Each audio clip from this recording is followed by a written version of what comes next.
Last Friday, Nigeria's Information Minister, Lai Mohammed, announced the indefinite suspension of Twitter's operations in the country. The ban came 2 days after the microblogging social media platform deleted President Muhammadu Buhari's tweet, which referenced the Nigerian civil war and was considered insensitive. However, reactions to the ban have been far and wide, with many Nigerians and the international community condemning the action. They all cautioned the federal government on the need to uphold fundamental human rights to free expression and access to information as a pillar of democracy. Despite the warnings, the Minister of Justice and Attorney General of the Federation, Abubakar Malami, has directed the Nigerian Communications Commission and law enforcement agencies to prosecute anyone who circumvents the ban through virtual private networks, VPN. Yet, Nigerians have remained defiant, with many accessing Twitter via VPN apps that they have downloaded on their devices. With the current standoff between the government and the governed, it remains to be seen who will blink first. Now joining us to take a look at the Twitter ban in Nigeria and its social, economic, and commercial ramifications is Gbenga Sesan, the Executive Director of PAADIGM Initiative. His company is a pan-African social enterprise that works to connect underserved young Africans with digital opportunities and ensures protection of their rights. Since the Twitter ban, PAADIGM Initiative has been publishing the monetary losses Nigeria has incurred on an hourly basis. Good morning and welcome to the program, Mr. Sesan. Good morning, and thank you for inviting me. Well, Gbenga Sesan, good morning. It's good to see you again. Very quickly, what's your take on this Twitter ban or suspension of Twitter operations in Nigeria in terms of the social costs, in terms of the commercial costs? One newspaper, The Guardian, this morning has been quoted as saying that Nigeria will lose up to about 7.5 billion naira. But as you respond to that, there is the other argument that, look, if you are a multinational or you are an international company and you operate in any particular jurisdiction, you are bound by domestic laws. So has the Nigerian government done anything extraordinary by saying that, look, we have laws in Nigeria, we have national security responsibilities, we have interests to protect, and this is where we stand in this matter? Thank you, Dr. Abati. I think, first of all, what the government did, and I think they know this themselves, is illegal according to their own laws, right? To say that you're banning Twitter in Nigeria, it's fair if you say that it has contradicted the law, it's for national security, but on the basis of which law did you ask telecom companies and ISPs to disconnect access to Twitter on a Friday? We all know that the courts are closed, and my organization and others are definitely on a path to ask government the question, which legal instrument are you relying on to ask telecom companies to shut down access? By the way, this is not a conversation that is happening in Nigeria alone, and this is not just about Twitter. This is definitely about the fact that we have two major problems. We have the problem of misinformation or fake news, as Donald Trump used to love calling it and others now call it. We have the problem of, dangerous speech, which also is referred to as hate speech. And this is something across the world that is being discussed. India released a statement recently talking about the conversations they are having with, similar companies. The same conversation is happening in the United States. The same conversation is happening in Europe. Gbenga, sorry to interrupt you. We need to go on a short commercial break. When we come back, you have the opportunity to complete your thoughts. We'll be right back.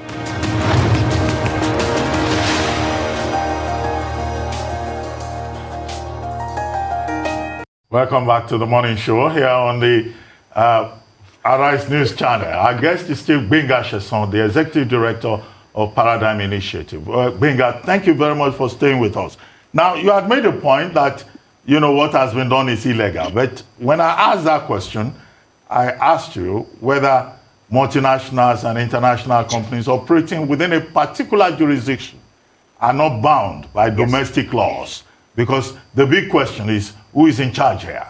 Is it Nigeria that is in charge or Twitter that is in charge? And I would like to draw your attention to something that Twitter just posted. Twitter public policy, it is called. And here is Twitter talking about public policy, saying we're committed to peace, progress, and freedom of speech of the Nigerian people. That's Section 39 of the Constitution. We have reviewed our actions and are in communication with the Nigerian government and promise to respect the laws and sovereignty of Nigeria. Hashtag keep it on. So as you go ahead, just bear that in mind. That's what Twitter itself posted. Right. Mr. Sesan, do you have a Thank response you, to that? Oh, absolutely. I'm glad to say that is fake news. Twitter did not say that. If you check Twitter's timeline right now, you will see that that post does not exist on their timeline. My suspicion... Are you sure I have of that? suspicions. Gbenga Sesan, are you sure of that? I am absolutely certain. I have checked, and the last post by Twitter policy was 1 day ago, and it says we're deeply concerned by the blocking of Twitter in Nigeria. You can tell I'm accessing via VPN anyway. Access to the free and open internet is an essential human right in modern society. We will work to restore access for all those in Nigeria who rely on Twitter to communicate and connect the world and connect with the world. Keep it on. Keep it on meaning don't shut it down. I don't know where that image, that screenshot came from, but it is not on the Twitter. I take your point. I take your point. We'll double check that. We'll double check that. But I will come down to, you asked the question about registration, and I'm happy to respond to that. Every company is subject to national laws. Absolutely. But we now have a situation where Twitter is not a registered company in Nigeria. So that is a different conversation entirely. If a company is not registered in your country, you have no jurisdiction over that country. So the Nigerian government may want to go into conversation with Twitter about the possibility of registering. If Twitter considers Nigeria, important enough to its economic considerations, then Twitter will consider registering Nigeria. But I want to also clearly state that this is not about Twitter. This is about this administration closing down the civic space. This is not the first attempt. This is not the first time they are shutting down websites, by the way. During the NSAS protests, they shut down websites. The same illegal route of threatening telecom companies or DNS services companies to shut down access to specific websites within the Nigerian domain. And my worry is that this actually demonstrates a continuation of what has started. Of course, it began before this administration. They were themselves, victims of oppression of the online space and digital environment. But it is shocking that they are now also perpetuating this. Maybe not so shocking after all, but this is not just about Twitter. Many people may have missed the other thing that Mr. Lai Mohammed said. He said they want to regulate OTTs, which is over-the-top services in Nigeria. And it is not just, Twitter. It is not just online services like Twitter. It is also about online streaming and others. And remember, this is the same administration during which we got a social media bill, we got an hate speech bill, coming with different official names, but this is a trend. And the government is using this as an opportunity to continue with the anti-democratic actions that they have been taking. Well, PAADIGM Initiative, your organization, has drawn attention to the economic costs of this Twitter ban. Today's headlines had, for example, one newspaper had 65.3 billion naira on Twitter ban in 30 days. Another paper had 7.5 billion naira in 3 days as the economic cost. Do you think that this will persuade the government to suspend this ban or, cancel it entirely? This is a government filled with hypocrisy, so I do not think, they're cutting their face, their nose to spite their own face. Don't forget, the only people that are not on Twitter right now, and I know businesses are not on Twitter because they're worried about Malami's Chief Justice, Attorney General saying illegal. Anyway, that is not what I'm talking about. The people who are not on Twitter, mostly right now, apart from businesses, citizens are on Twitter. I am on Twitter. Organizations are on Twitter. Citizens, the people that are not on Twitter are the administration themselves, right? Some of them are on Twitter, who maybe not appointees of government. But imagine the first time that NCDC would not be posting important health-related information on Twitter, which of course is one of its most popular platforms, was the night after the ban. Since March 2020, this government had been explaining how much good work it was doing in managing COVID-19. But unfortunately now, they're unable to share that, which is an irony, by the way. This ban was announced on the same platform, and I'm sure some of them are already itching to tweet again because, they want to reply to some of the things. So yes, PAADIGM Initiative quoted an established platform, NetBlock set up based on Brookings Institution and CPESA methodology.